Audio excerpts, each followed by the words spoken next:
Giornata intensa, bella e partecipata, a giudizio del deputato agrigentino Giusy Savarino, quella che si è svolta all'Hotel Dioscuri di Agrigento, alla convention regionale, che ha visto la partecipazione attiva dei rappresentanti del movimento da tutta la Sicilia, diventerà bellissima, da lei fondato qualche anno fa insieme al presidente Musumeci.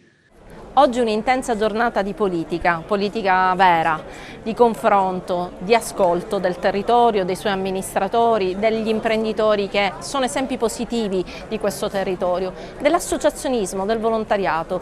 Diventerà bellissima con il nostro presidente Musumeci, il nostro assessore Razza, i nostri deputati, tutto il gruppo parlamentare, la classe dirigente, i vertici del movimento, Gino Ioppolo e Giuseppe Catania, hanno trascorso qui ad Agrigento una giornata intensa, bella e assolutamente partecipata. Se immaginate che da stamattina alle 10 fino a stasera si sono registrate nell'arco della giornata oltre 900 persone.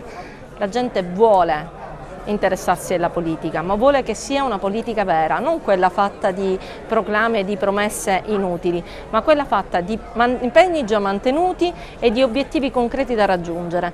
Ecco quello che è successo oggi ad Agrigento, ecco quello che diventerà bellissima in tutti i territori.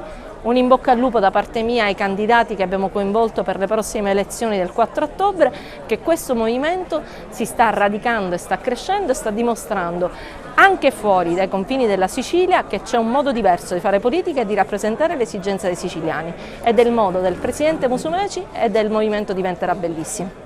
Si è anche discusso delle prossime elezioni amministrative che si terranno nella nostra città, presentato anche il candidato a sindaco Zambuto, oltre che al designato assessore al welfare della giunta Gianni Tuttolomondo, un disabile grave molto apprezzato dalla platea e dallo stesso presidente. Additandolo ad esempio di serietà, serenità e speranza, Musumeci si è anche espresso così sulle prossime elezioni agrigentine. Io non mi occupo di elezioni comunali perché il presidente della regione deve mantenere un profilo assolutamente basso in competizioni locali.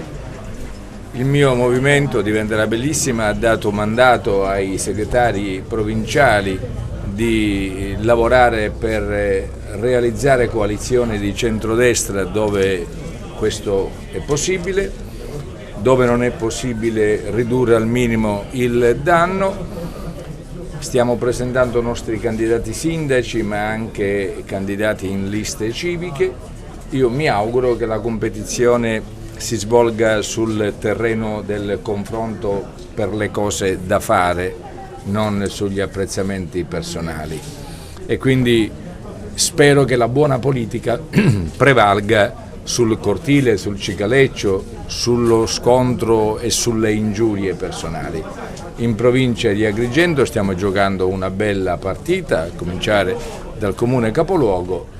Auguro una serena campagna elettorale a tutti e vinca il buonsenso e soprattutto il giudizio degli elettori, che deve essere un giudizio autonomo e avulso da ogni spinta esterna.